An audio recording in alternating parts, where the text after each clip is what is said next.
Bonjour à toutes et à tous. Merci pour votre présence ce matin. Notre webinaire va commencer dans 2 ou 3 minutes.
Bonjour à toutes et à tous. Merci pour votre présence ce matin. Notre webinaire va commencer dans 2-3 minutes.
Bonjour à toutes et à tous. Merci pour votre présence aujourd'hui à notre webinaire sur les sujets de cyber-risque et cyber-résilience. Je m'appelle Brian O'Sullivan et je suis directeur cybersécurité chez Kirus. Je suis très heureux d'avoir deux experts avec nous aujourd'hui pour vous présenter des sujets à la fois passionnants et pertinents pour la cybersécurité aujourd'hui. Page 2, Camille. Comme vous le savez, Kirus est un ESN international d'origine française avec plus de 3000 personnes dans le monde. Et nous sommes spécialisés dans les données et nous travaillons avec nos clients dans 3 domaines. Au niveau de DSI, avec les architectures des solutions pour collecter, enrichir, gérer et analyser les données. Avec les métiers finance, RH, marketing pour améliorer la prise de décision et la performance des entreprises. Et dans le secteur de life science, analyse et gestion des données de santé pour améliorer le cycle de développement des produits dans la recherche clinique. Donc, slide 3. Bien sûr, avec ce positionnement, nous sommes naturellement confrontés au problème de protection des données et de sécurité des données avec nos clients. Alors qu'aujourd'hui, donc, avec les acteurs États-nations, les cybercriminels, les plateformes ransomware, les attaques de plus en plus sophistiquées, la sécurité n'a jamais été aussi important. C'est pourquoi nous lançons ces webinaires aujourd'hui, donc pour écouter, apprendre et partager avec vous les tendances du marché, les meilleures pratiques et les produits innovants, et bien sûr, le retour d'expérience des leaders du secteur. Page 4, Camille. Alors aujourd'hui, je suis ravi de vous présenter Eric Singer, Chief Information Security Officer EMEA pour Schneider Electric. Il partagerait avec nous son expérience sur comment se préparer aux risques propres à son entreprise, comment créer un incident réponse agile et comment réagir dans la crise, apprendre des incidents passés et faire évoluer son modèle.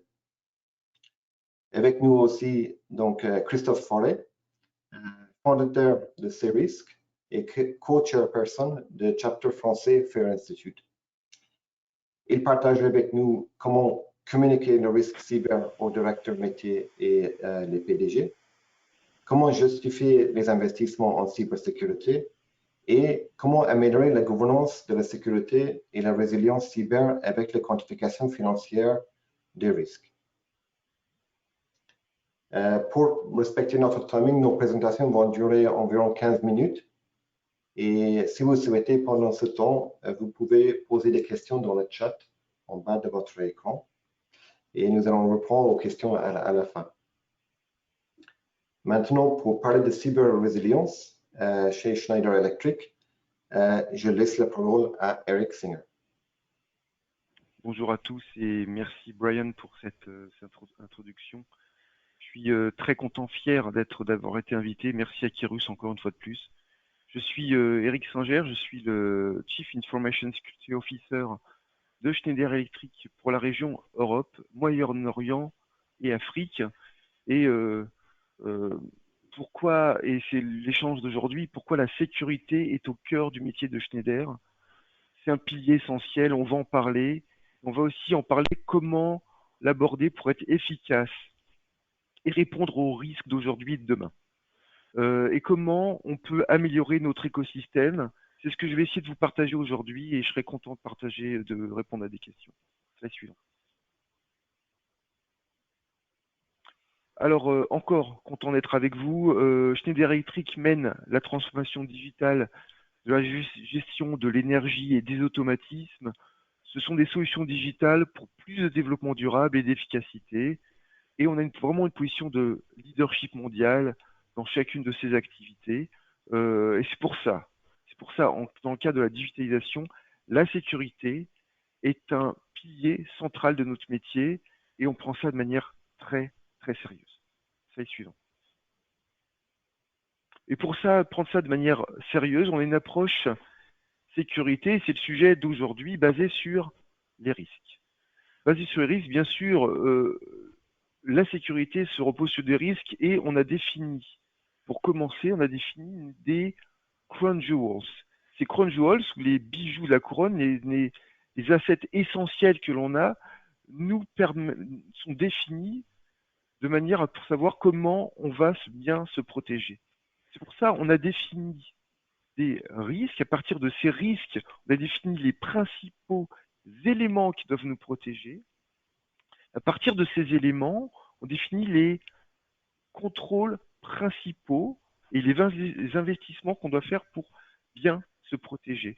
Ces investissements sont autour de l'organisation, des personnes, car la sensibilisation des collaborateurs est essentielle, c'est ce qu'on appelle le Human Firewall.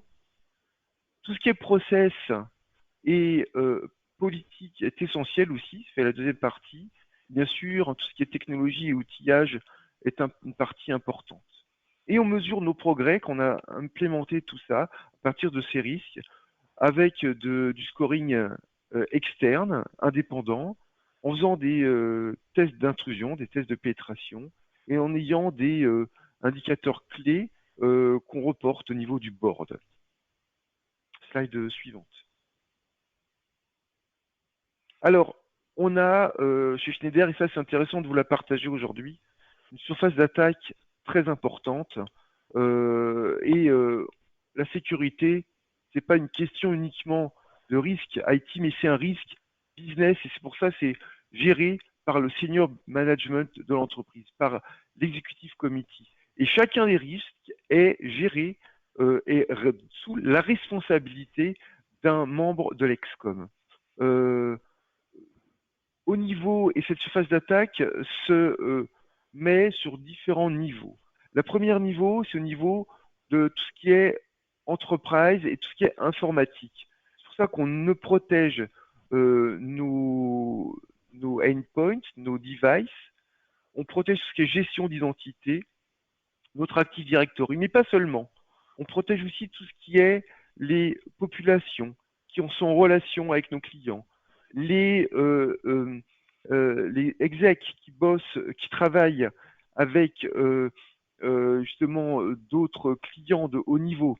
Bien sûr, on protège la R&D, notre centre de recherche et développement, qui sont essentiels chez Schneider, mais aussi toutes nos usines. On protège également tout ce qui est en face de nos clients, qui peut être aussi attaqué. Et c'est peut-être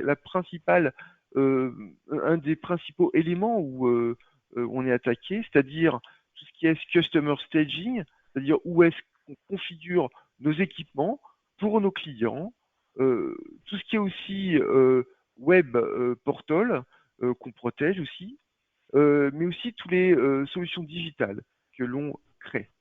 Et qu'on va encore plus loin au niveau de notre écosystème, avec nos clients, avec nos partenaires, avec nos fournisseurs également, et bien sûr avec nos systèmes IoT EcoStruxure, on protège l'ensemble de nos services, de notre offre, de bout en bout, et c'est ce que je vais vous présenter aussi, tout ça à partir de notre registre de risque.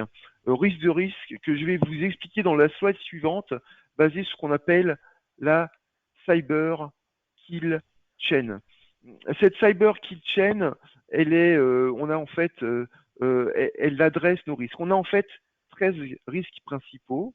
Euh, par un de ces risques, par exemple, on peut vous parler de la compromission du software ou de firmware. Et là, on a vu euh, euh, que la software supply chain a été attaquée avec les attaques SolarWinds en décembre dernier. Et on voit que la création et l'usinage d'un logiciel est essentiel ici. Donc dès le début, dès la conception du logiciel, il est nécessaire de mettre en place des mesures de sécurité. Mais après, ces logiciels sont mis dans des infrastructures au niveau du cloud. Et ceci, on doit le protéger. C'est le deuxième type, par exemple, de risque que je peux vous partager aussi aujourd'hui.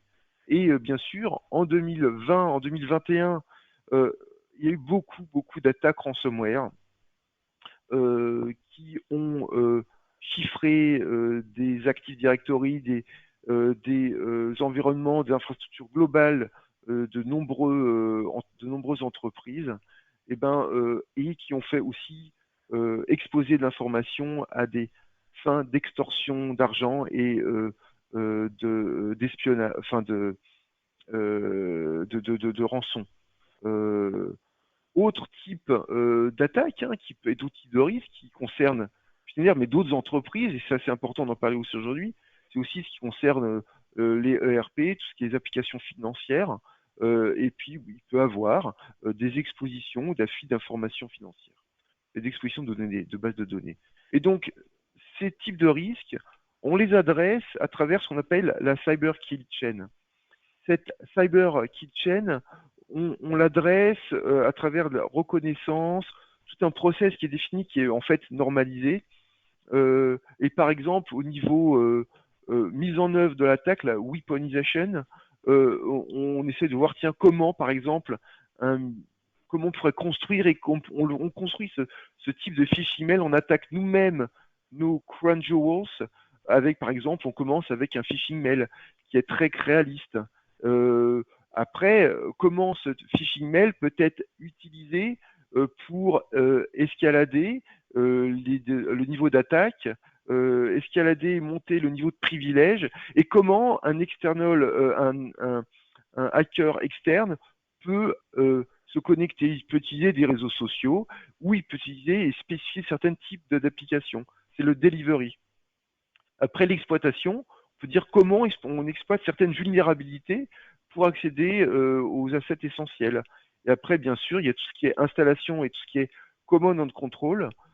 Comment ces commandes and control qui permettent à un exploitant d'attaquer de l'extérieur permettent de pouvoir se protéger. Donc, en fait, on a toute une réflexion sur comment on se protège d'attaquants à partir de nos bases de registres de risque, à partir de nos crown jewels, et surtout à travers cette cyber kill chain où on essaye d'identifier quels sont tous les types de chemins d'attaque, et à partir de ces chemins d'attaque pouvoir justement les contrer. Et donc ça fait partie de notre mesure de sécurité. Donc slide suivante qui va expliquer justement comment, à travers ces attaques, comment on réagit face aux incidents.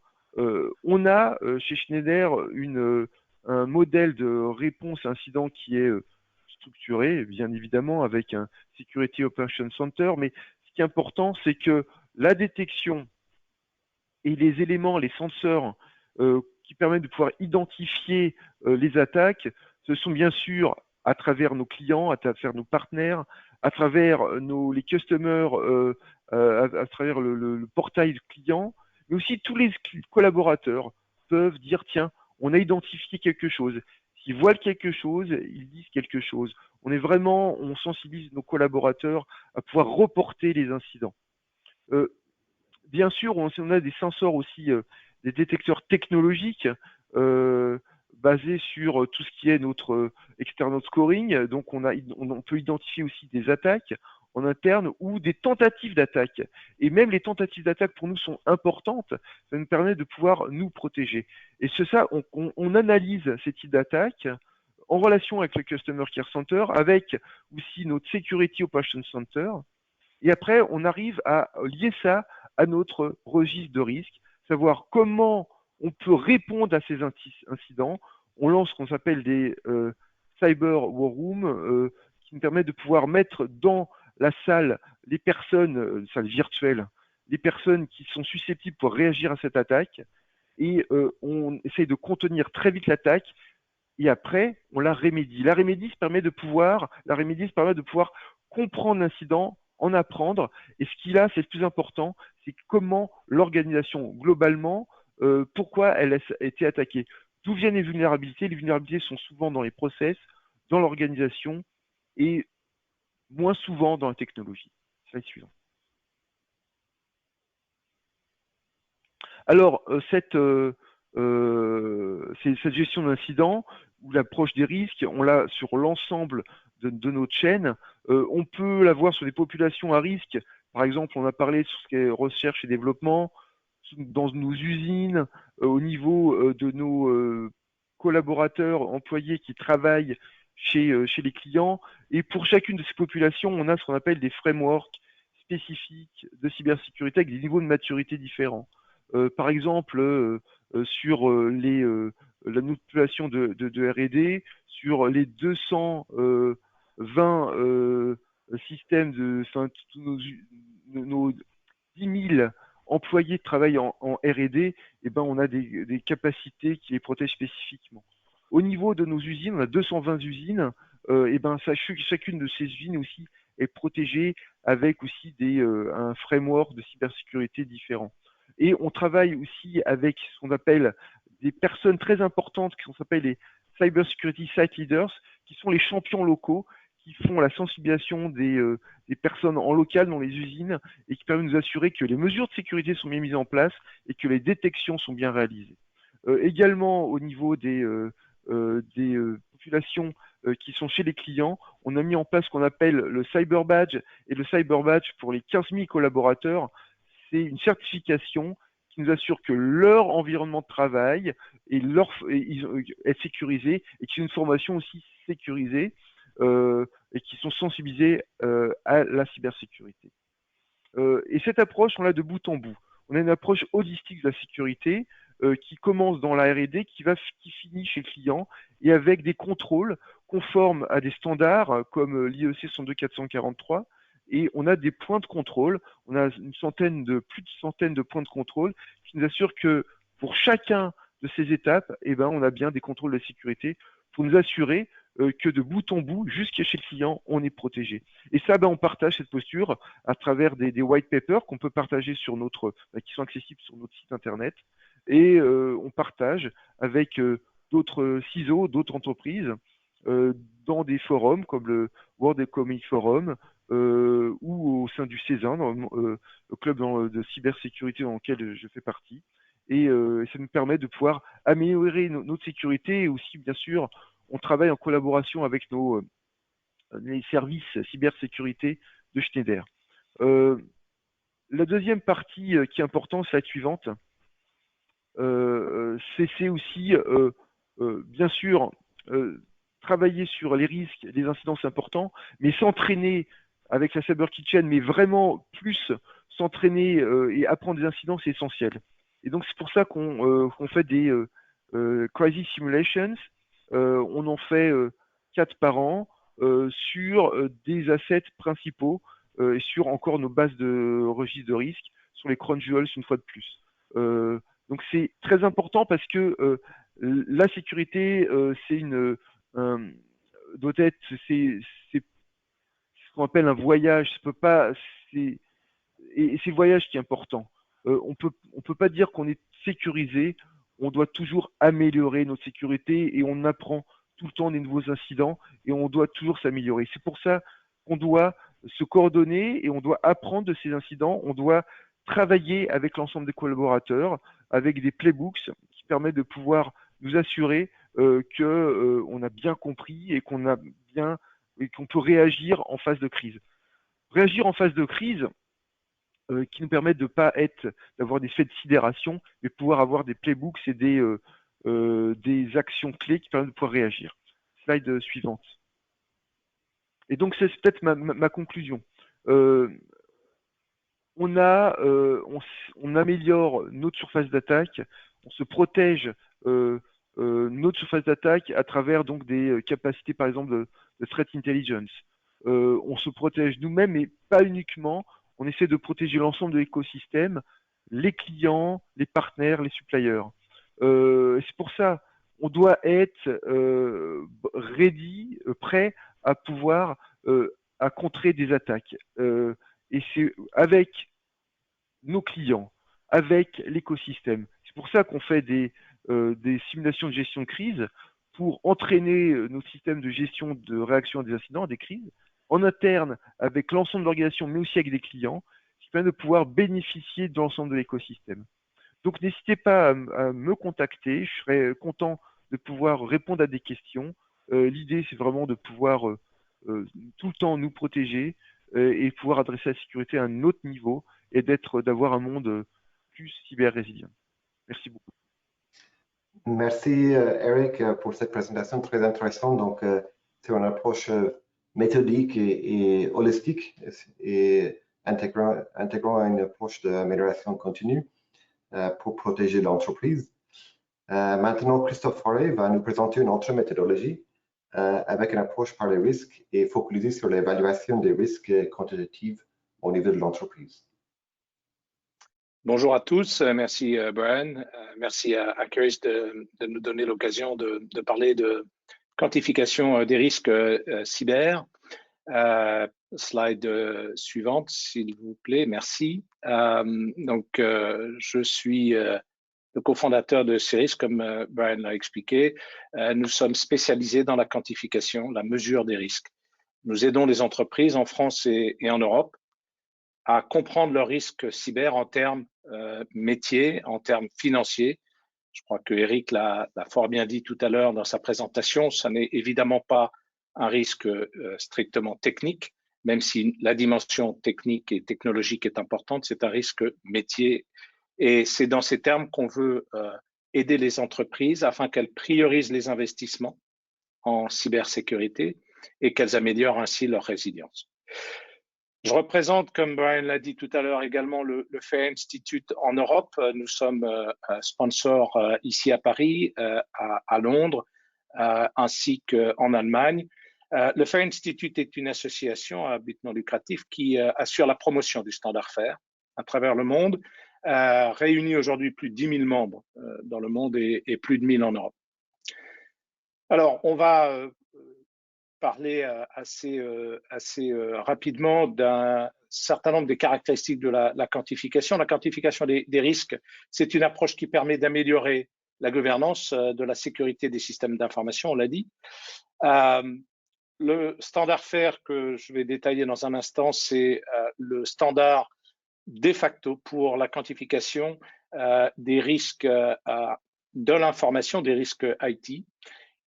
Il complète et il est recommandé de plus en plus par des standards ou des frameworks de type NIST, ceux de l'ISACA, Octave, ISO, et de plus en plus la quantification des risques et des risques cyber de manière singulière sont en train de devenir une nécessité réglementaire.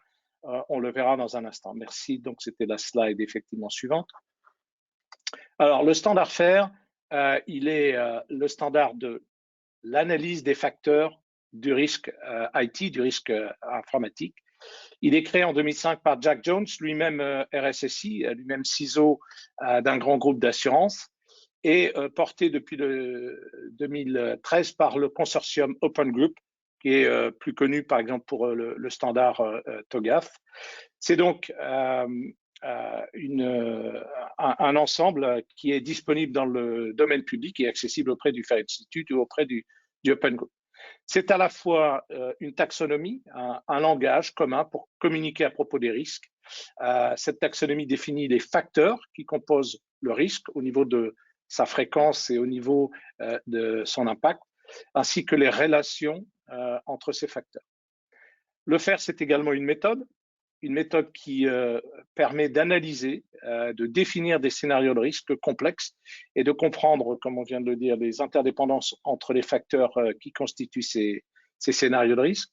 Et d'autre part, une méthode pour collecter ou, lorsqu'elle n'existe pas, estimer les données, les plages de valeur de chacun de ces facteurs, de chacune de ces variables, et aider à déterminer quel type de données peuvent être utiles pour effectuer une bonne mesure, une bonne estimation des scénarios de risque.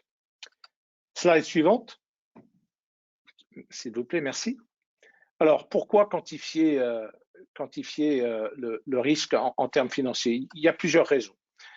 La première, elle tient à ce que le standard et la quantification financière aident à communiquer dans l'entreprise, comme le disait Eric tout à l'heure, puisque c'est un risque business, il faut que l'ensemble des parties prenantes, et y compris avec des points de vue très différents, puissent se comprendre. Les équipes métiers et la direction posent des questions en termes évidemment économiques et financiers, alors que les équipes de la sécurité informatique, et c'est normal, sont surtout focalisées sur les aspects technologiques et techniques d'un certain nombre des risques. Ce qui fait qu'historiquement, ces équipes ont parfois du mal à se comprendre. D'autre part, en quantifiant les risques, on va pouvoir dimensionner, justifier des moyens à mettre en œuvre pour sécuriser les systèmes d'information.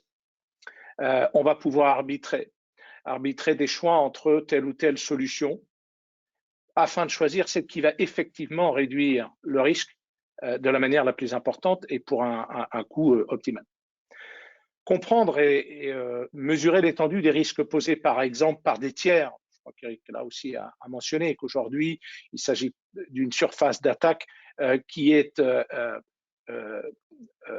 excessivement importante du fait de la nature de la supply chain, de la globalisation de l'entreprise digitale, de l'entreprise étendue. Enfin, un autre cas d'usage, ça va être de négocier, d'optimiser les polices d'assurance cyber, par exemple. Quel type de risques ont besoin d'être transférés parce que ne peuvent pas être assumés complètement par l'entreprise. Enfin, et on l'a mentionné tout à l'heure, la pression réglementaire augmente et va continuer d'augmenter. Le régulateur, il intervient parce qu'il s'agit de conserver ou de renforcer la confiance dans le monde digital, ce que Eric a qualifié de digital trust. C'est essentiel. Slide suivante. Alors, une des questions les plus fréquemment posées, c'est quel est l'effort requis pour effectivement mettre en œuvre la quantification avec FAIR. En fait, dans le pire des cas, pas davantage que les efforts qu'on met aujourd'hui dans des approches qualitatives, dans les appréciations de risque, approche qui souffre des limitations qu'on peut lister ici. C'est difficile d'avoir des scénarios correctement définis. Les comparaisons et les priorisations sont subjectives lorsque on utilise des cartographies de type heatmap ou des échelles ordinales. Enfin, la communication en termes métiers est difficile. Et évidemment, tout ça, c'est pas moi qui le dis, c'est pas plus que l'Institut FAIR, c'est documenté comme tel, y compris dans la section 8.3 du standard ISO 27005. Non, l'effort, il est même parfois moindre et on obtient des résultats plus rapidement puisque en quelques jours, on peut reprendre le top 3, le top 5 des risques d'un registre, opérer un triage qui immédiatement va permettre d'exprimer en termes métiers les risques cyber de votre organisation. Et puis ensuite, dans un deuxième temps et uniquement dans un deuxième temps, pour les décisions à informer qui peuvent le légitimer, on passera à une analyse plus fine, plus complète, plus détaillée. Et ça peut prendre un peu plus de temps, évidemment. Alors, slide suivante. C'est d'autant plus rapide en fait qu'on démarre rarement de rien. Il y a toujours dans l'entreprise, alors parfois un registre de risque pour les entreprises les plus matures. Il peut y avoir un certain nombre d'audits qui ont été faits ou du fait de fonctions audit ou par les équipes informatiques elles-mêmes. Évidemment, la connaissance de l'entreprise et de son contexte métier et c'est souvent et c'est par cela que FAIR propose de commencer. Ce que Eric a qualifié de crown jewels, effectivement, les actifs qui sont les plus critiques à ce que votre organisation remplisse sa mission. À partir de ces informations et en quelques interviews, un ou deux ateliers, on va pouvoir définir des scénarios de risque. encore une fois, ça va commencer par les top 3 ou les top 5, ceux qui où sont rencontrés les plus souvent dans votre organisation ou dans l'industrie dans laquelle vous opérez, ou qui auraient potentiellement les conséquences les plus dévastatrices, les plus conséquentes pour votre organisation. Slide suivante. On a là une représentation et on voit à quel point faire s'aligne avec des frameworks de type de celui le CSF de NIST.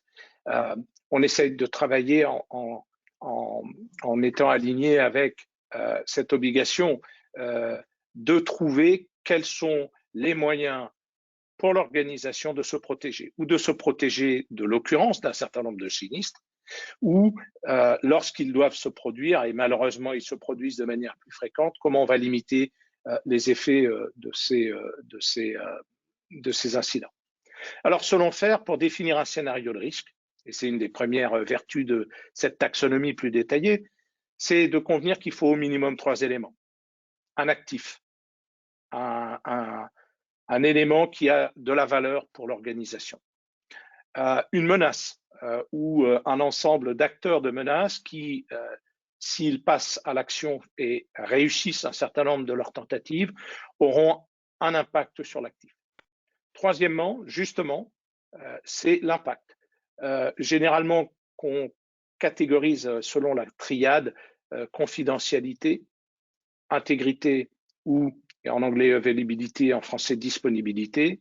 Donc cette triade CIA qui va permettre de décrire un événement de perte dont on peut estimer, mesurer ce qu'il représenterait. Donc, pour chaque scénario, on va envisager et évaluer avec un certain nombre des choses qui sont déjà faites dans l'entreprise. On a vu chez Eric et Schneider une organisation déjà très mature avec un certain nombre de définitions de kill chain. On va pouvoir reprendre un certain nombre de ces éléments pour effectivement construire ou compléter ou revisiter un certain nombre des scénarios de risque lorsqu'ils sont déjà définis. C'est ce qui va permettre ensuite de rattacher ces scénarios à un certain nombre des contrôles déjà en place ou qui méritent d'être renforcés ou qui, s'ils ne sont pas encore en place, méritent d'être mis en place dans l'entreprise. Slide suivante. Juste une petite animation pour illustrer comment on travaille avec des statistiques et des probabilités, les deux branches des mathématiques dites sciences de l'aléatoire, qui sont utilisées dans des tas de fonctions ailleurs dans l'entreprise, d'ailleurs, pour faire les prévisions de vente d'un nouveau produit, les prévisions de performance dans divers domaines. C'est également, évidemment, les techniques qui sont utilisées dans le monde financier, évidemment, le monde de l'assurance, par exemple. Ce que permet FAIR, c'est, on l'a dit tout à l'heure, de définir les facteurs qui contribuent à un scénario de risque, tant au niveau de la fréquence qu'au niveau de l'impact, et d'estimer à base de données historiques ou de techniques de calibration des estimations, d'estimer pour chacune de ces variables des plages de valeur. On ne cherche pas à être inutilement précis, on cherche à être correct, on cherche à ensuite traduire le niveau d'incertitude qui évidemment existe au départ de l'analyse et perdure ensuite à l'issue de l'analyse parce qu'on n'est pas dans de la prédiction, on est dans du prévisionnel et on parle d'événements futurs probables. Ce faisant, on va permettre de prendre en compte avec des techniques de Monte Carlo l'ensemble des valeurs estimées pour les variables et produire des distributions statistiques des futures pertes possibles, probables. Slide suivante. C'est ce qui va permettre de présenter, et on a ici un exemple anonymisé de ce qu'on présente en comité de direction avec évidemment les responsables de la sécurité informatique, mais également les responsables financiers, les responsables de l'audit et les responsables métiers. On fait trois choses ici dans cette présentation, dans ce type de rapport.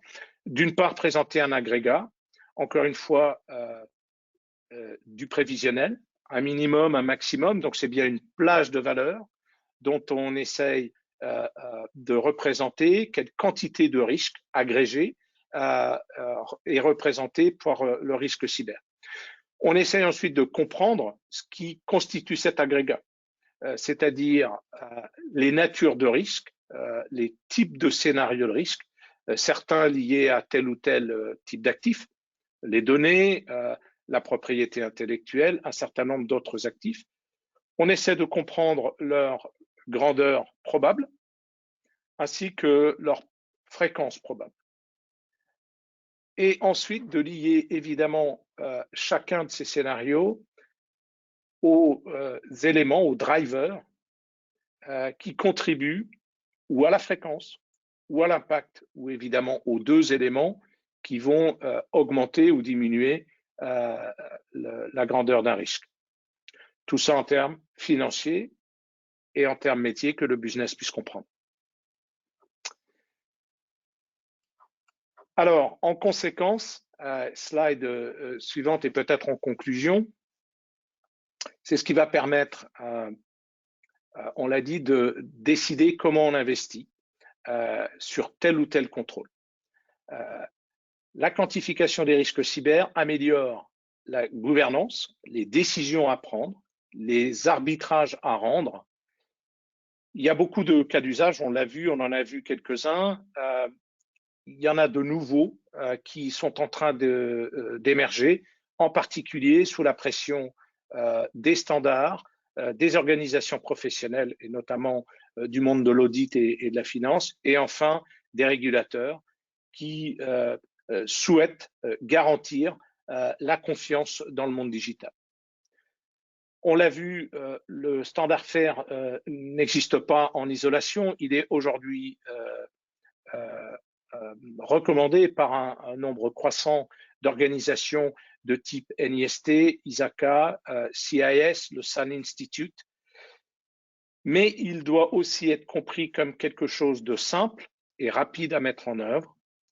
Il ne dépend pas du niveau de maturité des entreprises, ni de la quantité qu'elles croient être nécessaire, la quantité de données nécessaires à la quantification. C'est quelque chose qu'on peut faire assez vite dans n'importe quelle organisation, quel que soit son niveau de maturité en termes de cybersécurité. Je me tiens évidemment à votre disposition pour la session de Q&A qui va suivre, mais également comme d'autres, vous pouvez me joindre en direct. Merci beaucoup.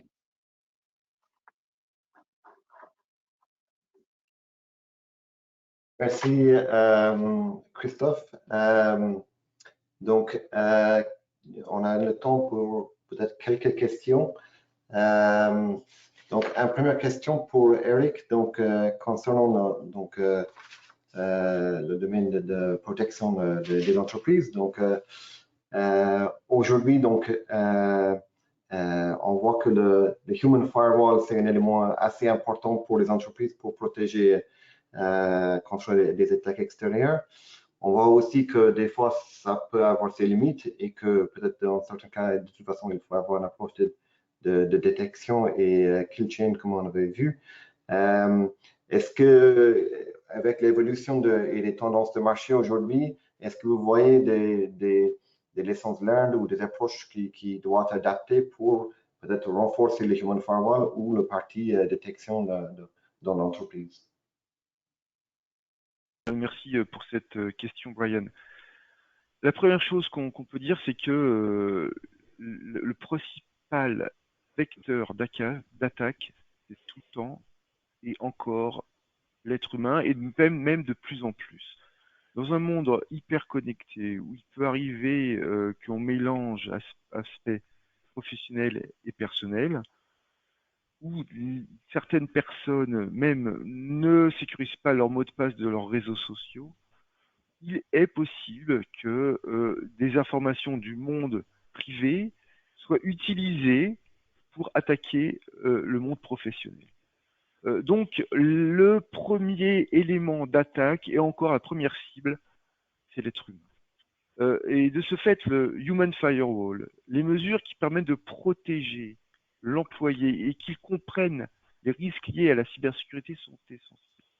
Et c'est pour ça qu'il est nécessaire de faire des exercices de phishing réguliers qu'on améliore. Donc chez Schneider, on en fait tous les mois, des phishing bien spécialisés et bien précis et de plus en plus compliqués. On fait aussi des formations obligatoires à tout niveau de l'entreprise.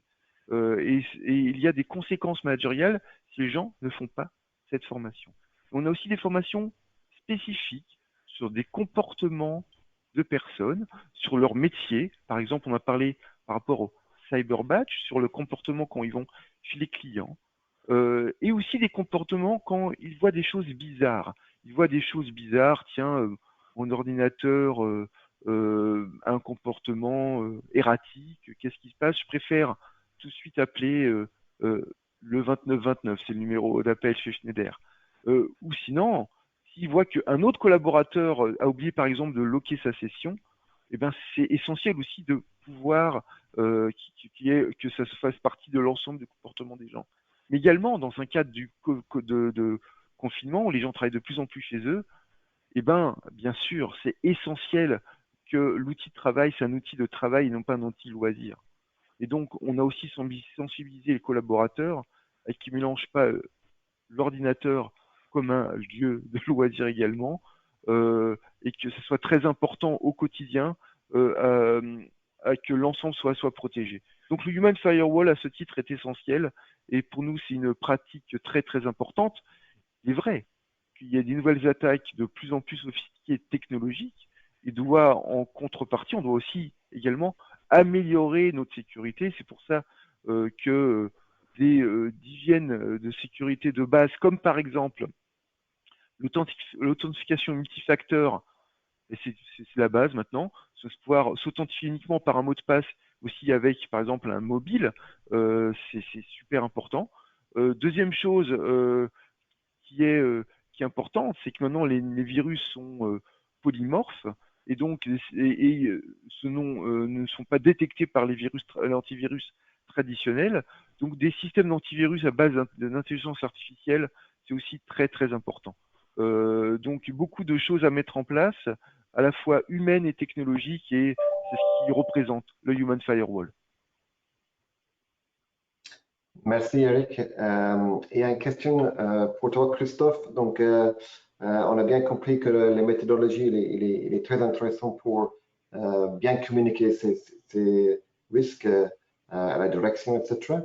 Est-ce que c'est une méthodologie qui est accessible à toutes les entreprises?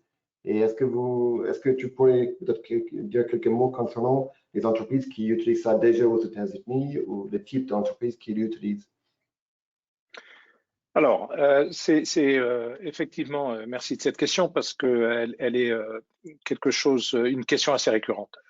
C'est vraiment quelque chose, la quantification financière avec faire, d'assez accessible, hein, comme j'ai essayé de le dire tout à l'heure. On peut travailler à des degrés de complexité variable sur le modèle en fonction des décisions qu'on veut prendre. Donc, c'est vrai aussi pour les grandes entreprises. Il n'y a pas besoin, parce qu'on est une grande entreprise, de mettre énormément d'efforts pour l'analyse et la quantification de tous les scénarios. Il y a un certain nombre de scénarios qui peuvent être analysés et quantifiés de manière assez rapide. C'est a fortiori vrai dans des entreprises petites ou de taille moyenne. Encore une fois, l'effort de la quantification, il doit être mesuré en fonction de la nature stratégique ou plus tactique de la décision qu'on essaie d'éclairer avec la quantification. Encore une fois, la bonne gestion des risques consiste à comprendre comment est-ce que je vais être capable d'influer sur la fréquence, la diminution de la fréquence des sinistres ou leur impact. Ce faisant, c'est vraiment quelque chose qu'on peut mettre, encore une fois, en place de manière rapide, sans qu'il y ait besoin d'une maturité excessive ou d'efforts excessifs. Merci Christophe. Donc, je pense qu'on n'a pas du temps pour d'autres questions aujourd'hui. Donc, un grand merci à toutes et à tous pour votre participation, et merci aussi à nos présentateurs. J'espère que ces présentations vous apportent un nouveau regard sur le traitement des risques et de cybersécurité. N'hésitez pas à nous contacter ou à partager vos retours et j'espère à très bientôt pour d'autres webinaires. Merci beaucoup. Merci. Au revoir et bonne journée.